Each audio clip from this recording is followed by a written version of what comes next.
The sport of lacrosse has given us so many incredible people. Men and women who have inspired the next generation of leaders. Richie Moran is one. Ever since he was a player in the 1950s at Sewanaka High School on Long Island, he was a winner. He never lost a high school lacrosse game as a player. Later, he went on to win a national championship as a midfielder at Maryland. But it was his impact as a coach shortly after that was seismic. He cut his teeth, proved his value first as a high school coach on Long Island, and was hired without ever coaching in college by Cornell. Well, he made them look smart. He won 3 national championships, the first ever NCAA championship in 1971, and back-to-back titles for the Big Red in 1976 and 1977. His life hasn't always been easy, and his authentic self is what people gravitate towards. Richie Moran is a true legend, and his words are meaningful and profound. Coach, I've always admired you from afar, and this is a great pleasure of mine having you with me today. And the greatest compliment I can give you is the last week or so when I was gearing up to having this conversation with you. I've been in touch with some of your former players, and the love that they have for you is unbelievable. So I know they're thoroughly going to enjoy this conversation, but it's a testament to the amount of impact you've had on so many people throughout your life. So telling your story is going to be awesome. But let's start with the beginning stages of your connection with the sport. You grew up on Long Island, which is a hotbed for lacrosse, in the 1940s and 50s. And kids started playing lacrosse way later then than they do now. How did you get hooked on the game as a player? Well, it's very interesting. I had a tremendous coach, a gentleman by the name of Bill Rich, who's in the Hall of Fame, played at Syracuse, and a remarkable guy. We had a 58 game winning streak, and the reason I got involved with lacrosse is I was a baseball catcher on a freshman team, and Mr. Rich was our freshman football coach. So all the football players were playing lacrosse, and I was the only guy playing baseball. I liked catching. It was a great position. All my brothers, I'm from a family of 8, and my father was a good friend of John McGraw's, manager of the New York Giants. And baseball, of course, was a big thing at our kitchen table, at our dining room table, and whenever we had a chance to listen to a game. So I went in and spoke to Mr. Rich, and I asked him if it was possible for me to come out for lacrosse, because they did have box lacrosse in February, and baseball was not going to start till the end of March. So he said he didn't want to interfere with another sport, which I honored and realized his ethics. So when I was walking out, I got out to the hallway. He came out after me and had a lacrosse stick. And he says, I'll tell the baseball coach that you're going to play box lacrosse to stay in shape. So I got the stick, hit it at home. I couldn't let my brothers and father see it. So it was in the garage under a blanket. And every once in a while I'd sneak it out, get it up to a wall so I could learn how to stick handle. And everything progressed beautifully. That's unbelievable. And my baseball catch is still in the attic. That's fascinating. When did you actually tell your family that this was the path that you wanted to choose for yourself? Well, Paul, it was interesting. Playing box lacrosse, my mother always wondered why it took so long for me to get home. So I had to tell my mother, and she agreed. She felt that if that was the sport I wanted to play, even though they followed me in baseball, we didn't have Little League in those days. So we had the community teams, and it brought a lot of families together. So I didn't want to disappoint them, but in the same token, I wanted this opportunity to play this great game. Well, told my mother, and she said, well, at some stage, we're going to have to bring this up at the dining room table. I said, fine, we'll be happy to do that. So on a Friday night dinner, I brought the stick in, and my father said, what's that? I said, that's going to replace my baseball bat. And he said, what? I said, yes, I'm going to try this game, lacrosse. I can always play baseball in the summer. So, all my brothers are on a table, my father, they all agreed. So here I was. So in lacrosse, new guy on the field, picked up all the skills from the great coach, Bill Rich. And a week after this wonderful sit down, um, I was playing box lacrosse, and it happened to be George Washington's birthday. So the school was closed, and I couldn't get in the locker room, but we played box lacrosse anyhow. And unfortunately, I took a shot. Some guy missed my stick and hit me over my right eye. So I got 7 stitches. Now, how do I explain that when I get home? Yeah. Fortunately, there was a doctor on the way home. He stitched me up, went in the house. I couldn't say I got hit by a locker, hit by a door. And I said, I actually got hit and opened up my eye. Now, we couldn't get helmets out of the locker room, and I didn't want to tell them I was playing without a helmet. So my first stitching was not just a lacrosse stick, it was my right. Coach, your high school, Sewanaka, which is in Floral Park, during your 4 years of high school lacrosse in the early 50s, and you finally graduate in 1955, you were undefeated each year. Like, how does that happen? Well, it's interesting. Bill Rich tried to get the strongest schedule we could possibly find. One of our games was against St. Paul's from Maryland. They came up to Sewanaka High School. It was a week of a pep rally, really. Everybody was so excited about an intersectional lacrosse game. And I think we had anywhere from 4,500 to maybe 5,500 people in attendance. And all week the tension was building up. They had a 28 game winning streak. We had a 32 game winning streak. And St. Paul's had players on it, which eventually became the who's who of lacrosse at Johns Hopkins, Maryland, Navy, Army. So it was going to be a great game. And I was captain of the team along with Henry Getz. And when we walked out, one of the things Bill Rich said, when you face an opponent, always look them in the eye. Not like boxers sometimes look down. So I looked at the 2 captains from St. Paul's, and they were looking down. So I told it to the players in a huddle. I said, remember about keeping your head up, keeping your eyes popping, and keep looking at your opponent. And we did. The game wound up 6-4, favor of Sewanaka, but it was a tremendous game. After the game, all the students and fans came out on the field, and it was a moment that I'll never forget, because when you're in high school, there is a great spirit, but I never thought it was going to be exhibited like that. That is awesome. So after that celebrated career at Sewanaka, you decide to go to the University of Maryland. And you keep winning, Coach. You won a national championship for the Terps in 1959. What made that experience unique for you, playing at Maryland for 4 years? Well, a very interesting thing, Paul. Bill Rich, Jack Faber, Al Hagee.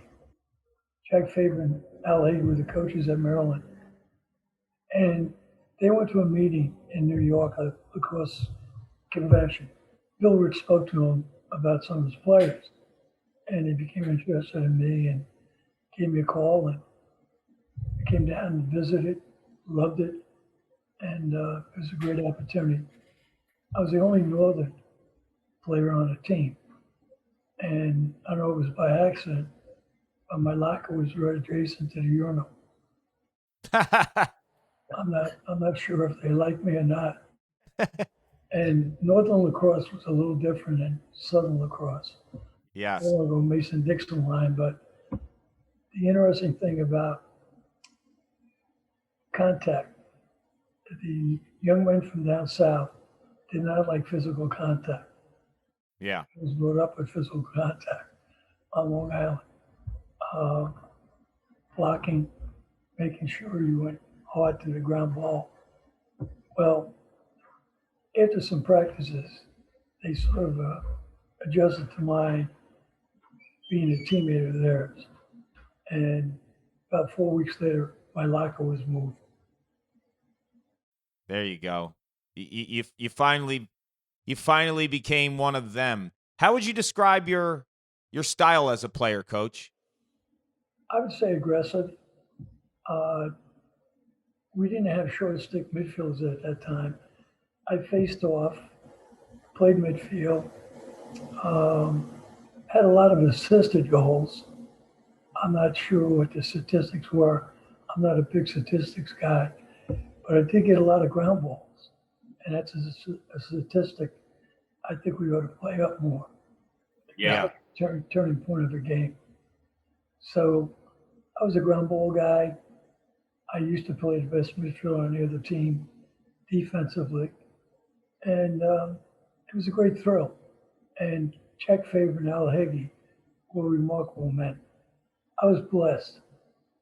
Having those three coaches, Bill Rich, Al Heggie, and Jack Faber, really made me what I am today. That's outstanding. And the way that you're describing yourself as a player is the type of player that every coach wants on their team, a guy who does the dirty work and gets the ground balls and puts his nose in the ground and can buckle up and play some defense. So you're the kind of midfielder I'd want to play with, coach. And right after college, you decided to get right into coaching. And as a young high school coach at Manhasset, Long Island, which is a really big lacrosse town to this day, you have great success in 5 years there, winning multiple Long Island championships and doing some great things as such a young coach. Why did you get into coaching right after college? Well, it's interesting, Paul. When I came out of the Marine Corps, um, I got married. We had a nice apartment, and I was teaching in the Seneca High School district. And my assignment was at Elmont. Now, unfortunately, I couldn't get any coaching there. And I heard about the freshman job being open at Manhasset. Now, it was never done in New York State where you can teach at one school, coach at another. Now, this is the 60s. So I applied for the freshman job. The word got out. Superintendent of our school district called me in and said it's impossible for you to do that. You won't be retained here in our district if you move on to coach at another location. Now, my school day was over at 2:15. Now, I could be a sanitation engineer, I could be a bartender, I could work at a gas station, but I couldn't coach. Wow. So I looked up school law, and there's nowhere that was stated that you couldn't do that. So my wife had a very good job. I came home and discussed with her in length, and she said, "You know what? If it doesn't work out, you want to coach. You can always find another job." So she backed me all the way. Some of my colleagues did. Some of my teaching friends did not because they thought it was not the proper thing to do. Well, I went back over for an interview to Manhasset, and everything went well. Dr. Ed Walsh, who was a remarkable coach. He's a gentleman, Coach Jeremy Brown, and a number of super Manhasset football players. In fact, Ed Walsh used to break down the films for the New York Giants after Sunday games, and the Giants wanted him badly to be their backfield coach, but he wanted to stay in high school. So anyhow, the interview went very well.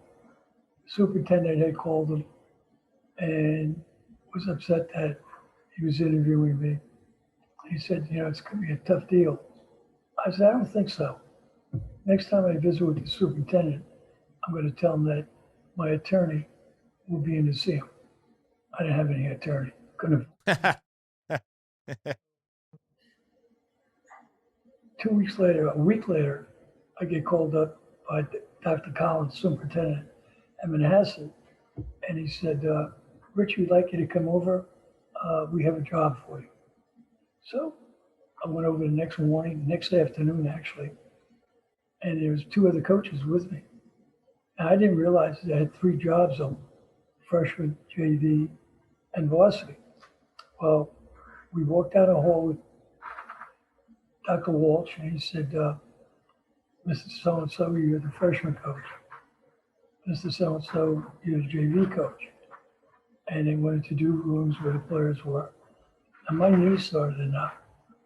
Here I'm about 24, 25, never coached. And I'm getting a head varsity job. Now, the most interesting thing, having come out of the Marine Corps, I was probably about 165 and still had a slight crew cut. I went to open the door, and inside the room, it's obvious planes were flying all over the place. Somebody was smoking. The blinds were in disarray, and the blackboard had unusual markings on it. So I said to Dr. Walsh, could you wait outside for a minute? I walked in the room, and I said, you do not know me, and I don't know you. And when I whistle, I want you to stand up at attention. Well, I whistled, and they were real slow getting up. So I said, I'll tell you what, in unison, we're all getting up. And I whistled as loud as I could be. They all got up. I said, okay, I'm going out of the room. I want you to clean the room up, clean the board up, get rid of the cigarettes, and if you throw them out the window, you may have to go out and get them. So, sure enough, we came back in, everybody stood up at attendance, and that's the start of my coaching career. Wow. And you have such success at Manhasset. I got to ask you, though, why did you go to Elmont after Manhasset? Well, I was hired in the Sewanaka district, which had a number of schools. So my first job was at Elmont, and I was just a part-time coach at Manhasset. So my wife and I moved to Manhasset, and I was a part-time coach, and I became coach of basketball at Elmont, working with football, and also became the athletic director. So I came back to Elmont. I really loved Elmont. In fact, the school was in disarray when it was first opened. Cafeteria wasn't ready, gym wasn't ready, and people looked down because they were being transferred from all over the district to Elmont High School based on their zoning. So the first thing I did as director of athletics, I got some t-shirts made up, and on it said, I love Elmont. And that was a cry throughout the time I was there. I still love Elmont. I had a great basketball team. I took over a team that was 0-24, and in 2 years we were in the county playoffs. In fact, we played against Julius Erving, and it was a great thrill. So I had to give up the Manhasset job. A good friend of mine, Reggie Lamb, God rest his soul. Reggie was a coach at Williams that passed away. And we were great friends. We lived on the same block in Manhasset, and we played against each other in football. He had played at Shannon-Rod, I played at Sewanaka. So it was a great relationship. So My start at Manhasset was terrific. Dr. Collins let us use the parking lot for practice. It upset a lot of teachers, but they couldn't they couldn't put a dart in me because I wasn't in the school system. They didn't see me every day, but I'm sure my picture was up on a teacher's bulletin board. So it was a great year. We missed the playoffs, lost to Mineola 5-4. Rolly Stitchway, a great quarterback at Army, was on that team. So we got together 2 days later for a little pizza at a restaurant, and I had all the players get up to speak. And every one of them said, Coach, we're going to win the title in our county, and we're going to win a Long Island championship. And sure enough, we did. That's awesome. That's so great when players believe in themselves, but that comes from you as a coach too, because you gave them the tools to feel confident. And I find it so fascinating, Coach, that you go from high school straight to a head coaching job at the college ranks when Cornell hires you in 1969.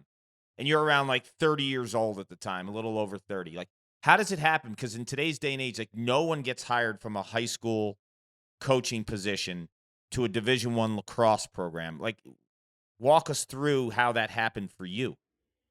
Well, Paul, the interesting thing is, uh, coaching in high school, I also coached and played with Long Island Lacrosse Club. And we went up to play Cornell. Ned Harkness was the coach. Bob Cullen was his assistant. And I always wanted to play the best schedule, no matter if it's high school, college, or club. And so we played Cornell, who had a great team that year. And it was a remarkable game. We won on the final shot of the game. We were down by 2 with 45 seconds to go. We went to a 10-man ride, stole the ball, came down and scored, got the face off, and luckily we had a midfielder that was a great outside shooter, put the ball on the cage, and we won. So the coaches and the athletic director came up after. We had a little dinner together before we left by bus. And they were overwhelmed that former college players, some in their 35, 40 years old, could still run up and down the field. And a year later, the North-South game was on Long Island, and the Cornell players, a couple of them were in it, and the coaches came down, and Ned Harkness said, ever think about coaching in college? I said, well, it's always everybody's dream, but it's really tough to reach. I said, someday I'd like to get back into coaching football, maybe in college, and possibly lacrosse. Well, 2 weeks later, the athletic director calls me from Cornell, Bob Kane, remarkable man. In fact, he was president of the United States Olympics when they did not go to the Olympics because of boycott of Russia. And he called me and he said, I'd like you to come up for an interview. We have 2 spots open, assistant freshman football coach and assistant lacrosse coach. Well, talked to my wife. She said, you're going? I said, Pat, I love my house. I love coaching on Long Island. I love working on Long Island. And she said, you're going to give this a shot. Well, I got on a plane, went up to Ithaca, gorgeous day, got off the plane, had dinner with Frank Kavanaugh, and the next day I went through interviews with Bob Kane and got the job. And I was trying to find every way not to go. But it worked out beautifully. My wife actually took the job. I didn't take the job.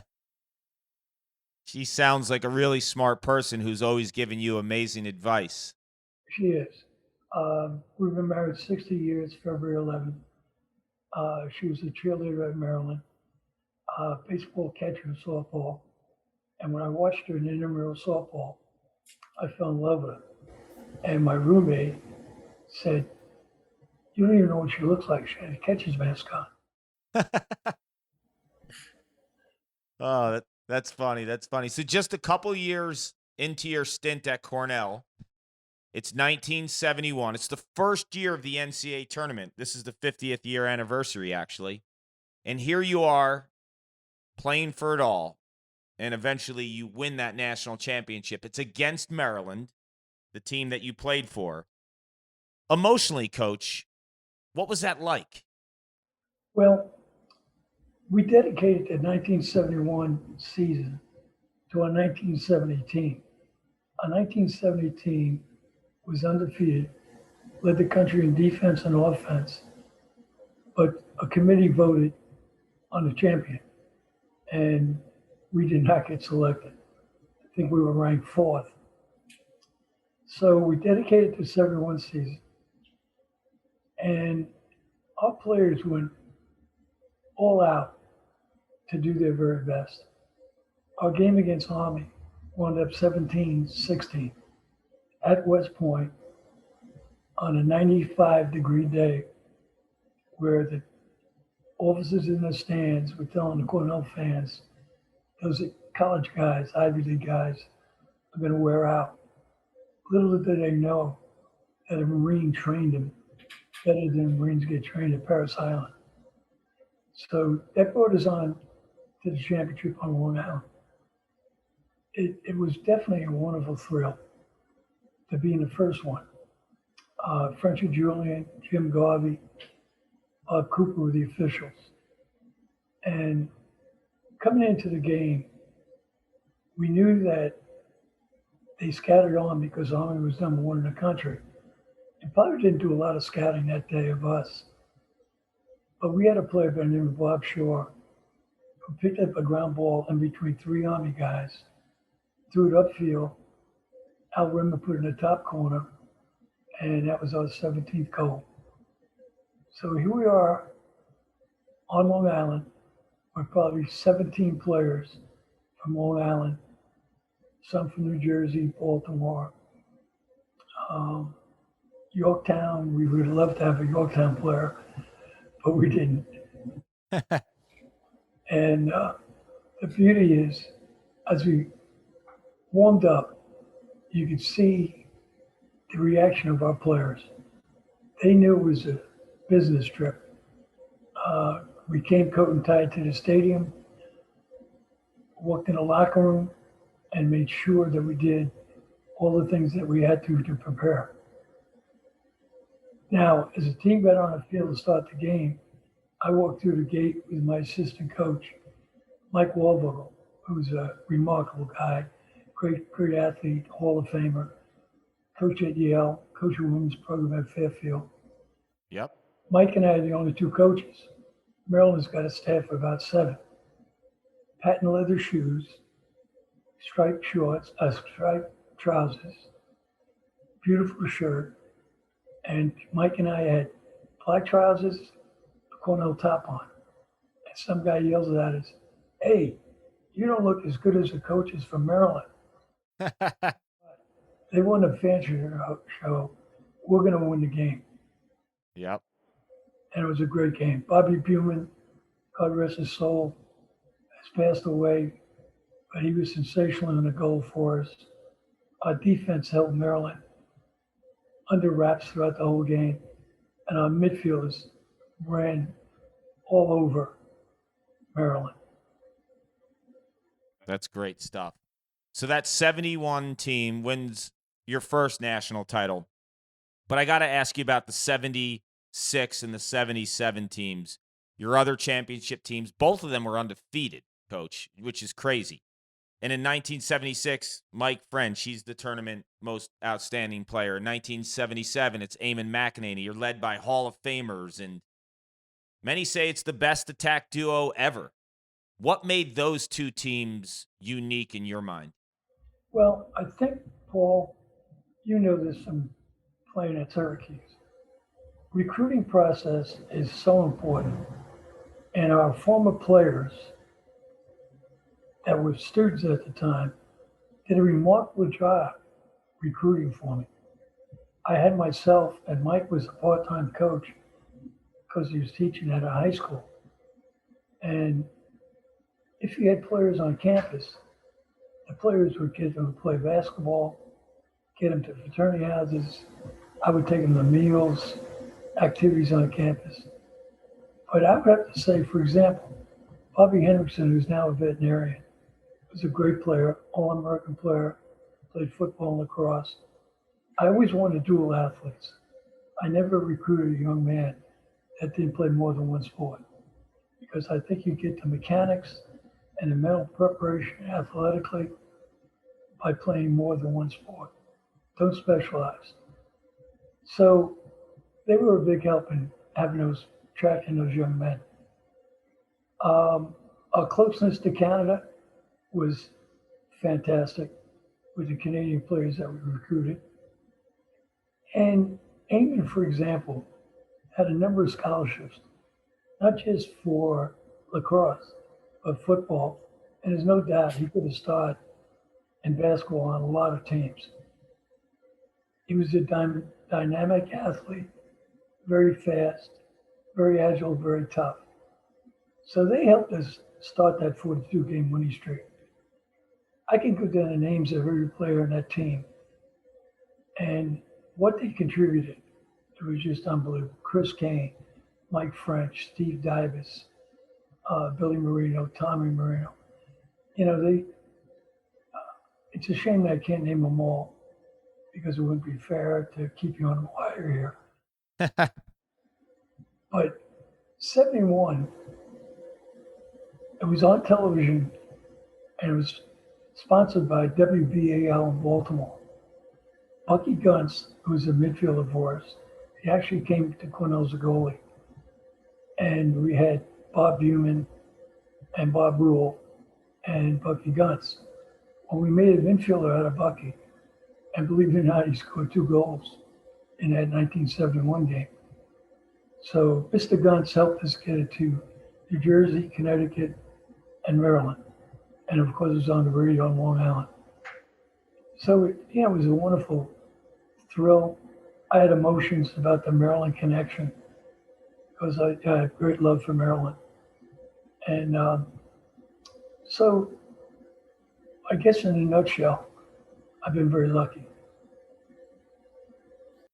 You know, Coach, when I talk to your former players and anyone involved with Cornell, they call you like the ultimate coach. They say like you check every box and an unbelievable leader of young men. When you think of you as a coach, what do you think your greatest strengths were? My greatest strength was hiring fantastic assistant coaches. I had gentlemen that worked for me that were so loyal, accountability, they were just tremendous. Then I had players that bought into, they use the word culture now, but bought into the spirit and tradition of Cornell lacrosse. We generated fans and alumni to really come back and love this team. No matter what team they were favoring, they loved the Cornell lacrosse program. Each time when I'd finish a conversation with a Cornellian or a player, I always tell them I love them. And this started probably 10 years ago. When I did that one time in Brooks Bradley, he called me back in about 4 minutes. He said, "Coach, you know what you just said to me?" I said, "Yes." I said, "I love you." And there was a silence. He says, "Coach, I can't believe that." So I would say that they were my strongest qualities. You know, I think of you saying that to your former players, and when I talk to Roy Simmons Jr., my coach, I tell him all the time I love him because I do. And he was the best coach I've ever played for. And I tell people all the time, like, I didn't learn a ton of X's and O's from Coach Simmons, but I learned like how to believe in people and how to be part of a team and how to be selfless in terms of just being part of a bigger picture. So I got to ask you, because you coached against him and he's someone that I hold so dearly to my heart. What was it like coaching against him all those years?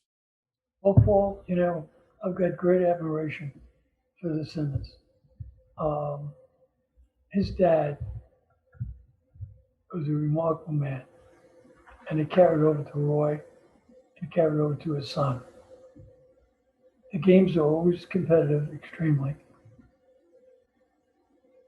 I admired the way he coached his teams. I enjoyed John Desco coming on the scene. But Roy and I had, I'd say, an intense rivalry. But after each game, it was put your arm around me, put my arm around him, and realize we have another game coming up pretty soon. His teams were always coached hard and worked hard. And, people said, why is that a non-scholarship school playing a scholarship school? That never even came to my mind. I couldn't care. When I first got the job at Cornell, I said to Bob Kane, our athletic director, I like the book Hopkins, Navy, Army, Rutgers. He looked at me in amazement. He said, where do you want to work next year? I said, Mr. Kane, I want to play the best. And Syracuse was the best. And I went to Roy's wife's funeral, and it was a heartbreak to see that we lost a person of her quality at such an early age. She was a wonderful woman. Yes. And Roy is definitely a special friend. Coach, 29 years at Cornell. When you think of that time there, basically 3 decades, how did that job change? Well, TV came on stage, which has really helped. You and your team have done a remarkable job with the TV broadcast. That's definitely going to help the growth of lacrosse coast to coast, and has. There's a little bit more pressure being put on the players. That was not existing when I was coaching. Staffs are much larger. I had one assistant coach. So other than that, I don't see many changes. Well, Coach, this sport has been so fortunate to have you as a leader for so many years, and we're better because of you. We really are, and the sport is at the point right now because of you and because of all the hard work and the relationships and how you've valued the sport. And I can't thank you enough for everything you've given the game of lacrosse. And our time today has allowed other people to hear your story, and I thank you for that. Paul, good luck. God bless you. And Paul, I pray for that young man every day. You're a good man. Thank you. All right, love you, Paul.